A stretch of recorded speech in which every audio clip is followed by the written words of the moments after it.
Hello प्यारे बच्चों। बेटा लास्ट टाइम हमने डिस्कस किया था फोर्स के बारे में। हमने कुछ न्यूमेरिकल्स करके देखे थे कैसे कैसे हम फोर्स लगाते हैं, उनकी डायरेक्शन कैसे मेंशन होती है, वो हमने डिस्कस किया था।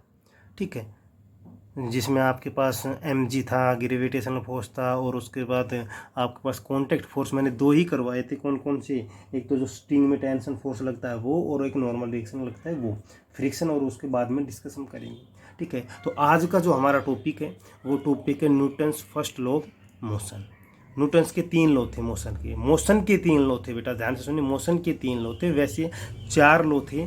चौथा लॉ कौन सा था? ग्रेविटेशनल लॉ, जो अगला नेक्स्ट यूनिट में आएगा। ठीक है, लेकिन मोशन के तीन ही लॉ थे बस ओनली। ठीक है, तो Newton first law of motion आज हम डिस्कस करेंगे, जिसको हम लॉ ऑफ इनर्शिया, जो फर्स्ट लॉ ऑफ मोशन है उसको हम लॉ ऑफ इनर्शिया भी बोलते हैं। तो आपसे पूछा जा सकता है कि भाई फर्स्ट लॉ को दूसरा जो नियम है वो क्या है, तो वो लॉ ऑफ इनर्शिया है। ये लॉ हमें क्या कहता है, क्या बताता है, इस चीज़ को सुनिए ध्यान से एक बार। कह रहा है कि ये लॉ हमें बताता है कि जब तक हम किसी भी बॉडी पर नेट एक्सटर्नल फोर्स, बेटा जब मैं एक्सटर्नल फोर्स की बात करूंगा तो वो समझ लेना वो नेट एक्सटर्नल फोर्स होगा। ठीक है, नेट एक्सटर्नल फोर्स किसी बॉडी पर लग रहा है, जब किसी बॉडी पर नेट एक्सटर्नल फोर्स लग रहा है या किसी बॉडी पर नहीं लग रहा है, दोनों के बारे में डिस्कस है। अगर यह लैग की एक्चुअल में डेफिनेशन में आएगा तो क्या आएगा, देखिए सुनिए ध्यान से। यह लैग हमें क्या बताता है? किसी बॉडी पर नेट एक्सटर्नल फोर्स नहीं लग रहा है तो क्या होगा उस बॉडी के साथ, तो इसका मतलब दोनों ही हो गया, लग रहा है और नहीं लग रहा, दोनों का कारण ही आ गया।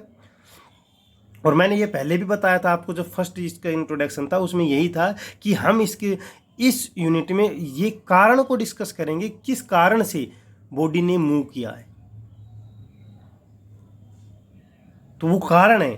ठीक है, तो जब नेट एक्सटर्नल फोर्स किसी बॉडी पर नहीं लग रहा है तो उस बॉडी के साथ क्या होगा वो हम डिस्कस करेंगे इस लॉ में, फर्स्ट लॉ में। ठीक है, देखो जब net external force F net की जरूरत कब नहीं होगी, सुनिए ध्यान से। एफ नेट की जरूरत हमें कब नहीं होगी? दो केस में होगी, जब बॉडी को किस में हो? रेस्ट में हो। बॉडी किस में हो? रेस्ट में, body in rest.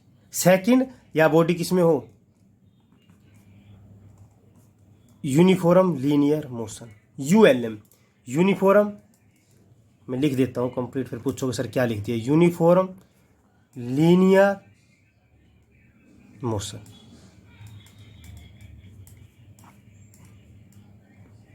Uniform linear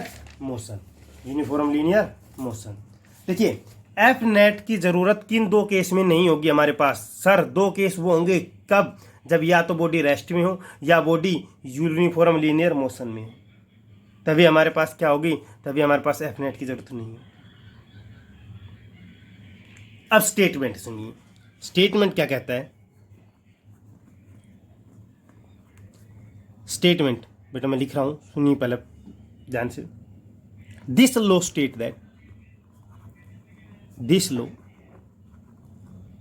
that if a body is in rest or in ULM uniform linear motion, this law states that if a body is in rest or in ULM, it remains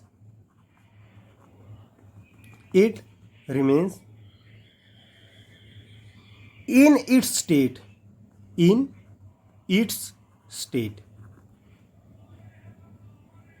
until some net external force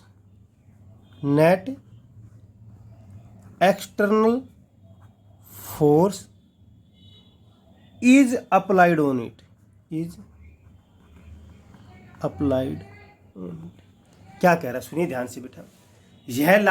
ये जो law है हमें बताता है कि कोई भी body अगर रेस्ट में है और यूनिफॉर्म लीनियर मोशन में है तो वो अपनी स्टेट को चेंज नहीं करेगी, उसी स्टेट में रहेगी जब तक उस पर कोई एक्सटर्नल फोर्स अप्लाई नहीं करेंगे। A body is in rest if net external force applied, if no external force applied on it, कोई भी एक्सटर्नल फोर्स अप्लाइड नहीं करेंगे। मान लो, सुनिए ध्यान से बेटा, ये आपके पास है, आपके पास एक बॉडी है, ठीक है। जब तक ये रेस्ट में रहेगी, कब तक रहेगी ये रेस्ट में? जब तक मैं इस पर कोई भी एक्सटर्नल फोर्स अप्लाई नहीं कर रहा। ये देखिए, मैंने अपने हाथ से इस पर फोर्स लगाया, ये एक्सटर्नल फोर्स का काम कर रहा है। तो ये बॉडी जब तक रेस्ट में रहेगी, जब तक इस पर कोई भी एक्सटर्नल फोर्स अप्लाई हम नहीं करेंगे। तो फर्स्ट लॉ हमें यही बताता है और इसी को हम लॉ ऑफ इनर्शिया कहेंगे। तो स्टेटमेंट क्या थी? स्टेटमेंट ऐसे लिखना, this law state that if a body is in rest और इन यूनिफॉर्म लीनियर मोशन भी, यूनिफॉर्म लीनियर मोशन भी, ये भी इंपॉर्टेंट है, it remains in its state until some net external force is applied on it, जब तक इस पर कोई applied force, external force apply नहीं किया। नेट होना चाहिए, जरूरी है। नेट क्यों कह रहा हूं मैं? क्योंकि मैंने आपको बताया है कि देखिए, मान लो ये बॉडी है, ये बॉडी है, ठीक है, इस पर मैंने 10 न्यूटन इस साइड लगा दिया, ठीक है, इस साइड, और 10 न्यूटन मैंने इस साइड लगा दिया, तो भी रेस्ट में है, क्योंकि नेट एक्सटर्नल फोर्स यहाँ क्या हो गया? 0 हो गया, अपोजिट डायरेक्शन होगी। ये 10 न्यूटन 10 न्यूटन, इस डायग्राम को ऐसे समझिए, ये आपके पास एक बॉडी ए है, मैंने इस साइड 10 न्यूटन लगाया, इस साइड 10 न्यूटन लगाया। नेट एक्सटर्नल की क्यों बात कर रहा हूँ? यहाँ एफ नेट एक्सटर्नल कितना हो गया? यहाँ net F net external 10 minus 10 0 Newton हो गया। बॉडी अपनी पोजीशन को चेंज नहीं करेगी। रस्सा कस्सी है, यहाँ 10 आदमी है, यहाँ 10 आदमी है, इस रस्सी को खींच रहे हैं, दोनों सेम फोर्स लगा रहे हैं, रस्सी वहीं रहेगी। जब तक कोई सब ज़्यादा एक साइड ज़्यादा फोर्स लग जाएगा तो रस्सी वाले खींच ले जाएंगी अपनी साइड। तो ये वही केस है बेटा, एफ नेट एक्सटर्नल यहाँ 0 आ गया, इसलिए मैं कह रहा हूँ कि एफ नेट एक्सटर्नल अप्लाई करेंगे तभी ये अपनी स्टेट को चेंज करेगी। ये अब भी रेस्ट में है कहलाएगी, लेकिन जैसे ही मैं यहाँ 20 न्यूटन कर दूंगा और ये 10 न्यूटन रहेगा, इसमें 10 न्यूटन और इंक्रीज कर दिया मैंने, 20 न्यूटन हो गया, तो ये बॉडी इस साइड जाना स्टार्ट कर देगी। और जब ये इस साइड जाना स्टार्ट कर देगी तो इसका मतलब इस पर नेट एक्सटर्नल फोर्स अप्लाई हो गया, और वो अप्लाई होगा, कितना हुआ? वो 10 न्यूटन अप्लाई हुआ है। एक्सटर्नल फोर्स जो है वो 10 न्यूटन आया है यहाँ पर। तो बॉडी अपनी स्टेट को तभी चेंज करती है जब उस पर कोई भी external force, net external force apply करेंगे, तभी वो चेंज करेगी। किन कंडीशन में एफ नेट की जरूरत नहीं होती? एफ नेट एक्सटर्नल की जरूरत किस केस में नहीं होती? जब आपके पास या तो बॉडी रेस्ट में हो या बॉडी यूनिफॉर्म लीनियर मोशन में हो।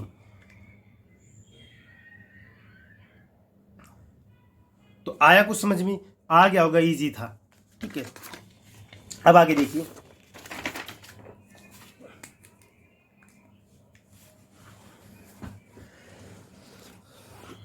कुछ एग्जाम्पल समझते हैं। ये आपके पास ब्लॉक है, ठीक है, इसका ब्लॉक mg डाउनवर्ड में है, ये टेबल है, ये आपके पास ब्लॉक है, ठीक है। अब देखिए, ये mg है, mg को बैलेंस कौन कर रहा है? ये रेस्ट में क्यों है? इसमें इस बॉडी का रेस्ट में, ये जो ब्लॉक है आपके पास रेस्ट में क्यों है, इसका कारण डिस्कस कर रहे हैं। देखिए बेटा, क्यों है? ये टेबल इस पर कोई ना कोई फोर्स लगा रही है, ये टेबल इस बॉक्स पर कोई ना कोई फोर्स लगा रही है, तभी ये क्या है? ये रेस्ट में है, ठीक है।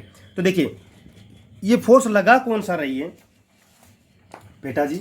ये फोर्स सुनिए ध्यान से, ये नॉर्मल रिएक्शन फोर्स इस सरफेस कॉन्टैक्ट पर पहन रखी है और ये नॉर्मल रिएक्शन फोर्स हो गया। तो ये जो नॉर्मल रिएक्शन फोर्स कौन लगा रही है? टेबल लगा रही है ब्लॉक पर। और ये जब टेबल ब्लॉक पर नॉर्मल रिएक्शन फोर्स लगा रही है तो ये इसको बैलेंस कर रहा है, तो N is equal to mg हो रहा है। और ये दोनों अपोजिट डायरेक्शन में है, दोनों इक्वल एंड अपोजिट डायरेक्शन में है, दोनों इक्वल एंड अपोजिट में है, एंड अपोजिट में है, अपोजिट डायरेक्शन में। तो क्या है? तभी ये ब्लॉक रेस्ट में दिखाई दे रहा है आपको। दिखाई दे रहा है ना, यही कारण है। क्या रीज़न क्या है? रीज़न ये आया सर, इस पे ये जो टेबल है ये ब्लॉक पर एक नॉर्मल रिएक्शन, एक अलग तरह का फोर्स लगा रहे हैं जिसको हम नॉर्मल रिएक्शन फोर्स बोलते हैं, और वो क्या कर रहा है, वो mg को बैलेंस कर रहा है। ठीक है, ओके। अब सुनिए ध्यान से, सेकंड केस डिस्कस यहीं करते हैं। ये आपके पास ब्लॉक है, सेम ब्लॉक है, ब्लॉक ले लिया हमने, डाउनवर्ड में mg, डाउनवर्ड में mg, डाउनवर्ड में mg, ठीक है। अपवर्ड में नॉर्मल रिएक्शन में अलग अलग दिखा रहा हूँ, वैसे सरफेस कॉन्टैक्ट पेन होता है बेटा, हमेशा जो भी है यहाँ बीच में से दिखाइए फोर्सेज को। ठीक है, नॉर्मल रिएक्शन कहाँ से लगेगा? सरफेस कॉन्टैक्ट पे यहाँ से लगेगा। mg हमेशा भी सेंटर से लगेगा किसी बॉडी को। ठीक है, अब इसकी जो वेलोसिटी है v is equal to 5 metre पर सेकेंड है। ये सरफेस जो है वो फ्रिक्शन लेस सरफेस है। ये कौन सा है? फ्रिक्शन लेस सरफेस है, कोई फ्रिक्शन नहीं है। ठीक है, फ्रिक्शन लेस सरफेस है ये। ठीक है, ये टेबल है आपके पास, ये टेबल है। ठीक है, v वेलोसिटी से इस साइड v वेलोसिटी से फोर्स लग रहा है। ठीक है, ये नॉर्मल रिएक्शन ऊपर लग रहा है, mg लग रहा है। ठीक है, इसको पुश किया और रिलीज कर दिया, मीन्स क्या किया, इसको पुश किया हमने, पुश एंड रिलीज कर दिया। पुश करने के बाद रिलीज कर दिया, छोड़ दिया इसको 5 मीटर पर सेकेंड से। तो देखिए ये क्या इस साइड जाना स्टार्ट कर देगा, इसका मतलब इस पर नेट एक्सटर्नल फोर्स लग गया नहीं लग गया, दोनों का बता दिया मैंने। इस पर ये बैलेंस कर रहा था इसलिए ये रेस्ट में था फर्स्ट केस में। सेकंड केस में क्या था, इसने एक्सटर्नल फोर्स थोड़ा सा लगा दिया, और ये एक्सटर्नल फोर्स जो काम क्या कर रहा है, ये इसको मोशन में ले जा रहा है। ठीक है, तो आ गया समझ में क्या काम होता है सर। अगर आपके पास इफ एफ नेट अगर जीरो है, देखिए समझिए बेटा, बहुत important condition, F net zero है मीन्स एक्सटर्नल फोर्स आपके पास जीरो है। तो वो जीरो कब होगा? वो जब जीरो होगा जब या तो बॉडी रेस्ट में है, मैंने आपको समझा दिया कि एफ नेट, यहाँ एफ नेट जीरो था फर्स्ट केस में, तो आपके पास क्या था, दोनों फोर्स बैलेंस हो रहे थे, और वो बॉडी किस में कहला रही थी, वो रेस्ट में कहला रही थी। इंपॉर्टेंट, मोस्ट इंपॉर्टेंट, किन दो कंडीशन में एफ नेट जीरो होगा? नंबर 1 जब बॉडी रेस्ट में हो, नंबर 2 जब यूनिफॉर्म लीनियर मोशन हो, यूनिफॉर्म लीनियर मोशन हो। जब रेस्ट में है बॉडी, इसका मतलब v जीरो है, वेलोसिटी जीरो है ना। जब रेस्ट में बॉडी है तो v जीरो है, और v जीरो है तो इसका मतलब क्या है, आपके पास एक्सेलरेशन जीरो है। यस और नो? भाई ये क्या होता है, a is equal to d v by d t, first unit में करवाया है, फर्स्ट चैप्टर में। a is equal to d v by d t, ये zero, a zero, okay. v uniform linear motion में क्या होता है, कांस्टेंट होता है बेटा। यूनिफॉर्म का मतलब कांस्टेंट, कांस्टेंट आ गया। कांस्टेंट का डिफरेंशिएशन जीरो, कांस्टेंट का डिफरेंशिएशन बता रखा है मैंने, कांस्टेंट का डिफरेंशिएशन हमेशा जीरो होगा, तो ए क्या होगा, जीरो होगा। तो इस केस में क्या हो गया, ए फिर जीरो हो गया। तो एफ नेट जीरो तभी होगा जब दो कंडीशन होगी, वो दो कंडीशन कौन सी है, जब बॉडी रेस्ट में होगी, जब बॉडी यूनिफॉर्म लीनियर मोशन में होगी।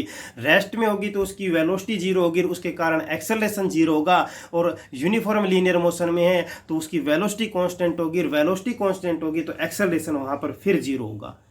और जब एक्सेलरेशन किसी बॉडी का जीरो आ जाता है तो वहां फोर्स जो है वो अपने आप ऑटोमेटिक जीरो हो जाएगा। तो एफ नेट क्या हो गया, जीरो हो गया। तो ये इंपॉर्टेंट पॉइंट थे आपके लिए, ये नोट करना है सभी ने। ये जो इंपॉर्टेंट पॉइंट था, ये मोस्ट इंपॉर्टेंट पॉइंट आपके लिए, कि एफ नेट जीरो कब होगा, रेस्ट और यूएलएम में। ठीक है, रेस्ट और यूएलएम में।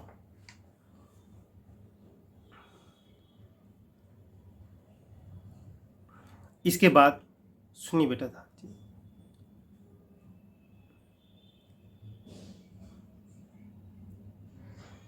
इसके बाद कुछ न्यूमेरिकल डिस्कस करेंगे, ठीक है। वो आपके पास नेक्स्ट वीडियो में ही डिस्कस करेंगे, अब नहीं करेंगे, ठीक है।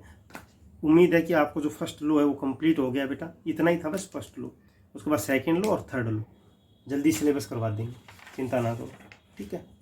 तो उम्मीद है कि अच्छे से पढ़ा, और आपने वीडियो देखनी बंद कर दी काफ़ी स्टूडेंट ने, तो अपना स्टार्ट कर लो, काम आएगी। बाय।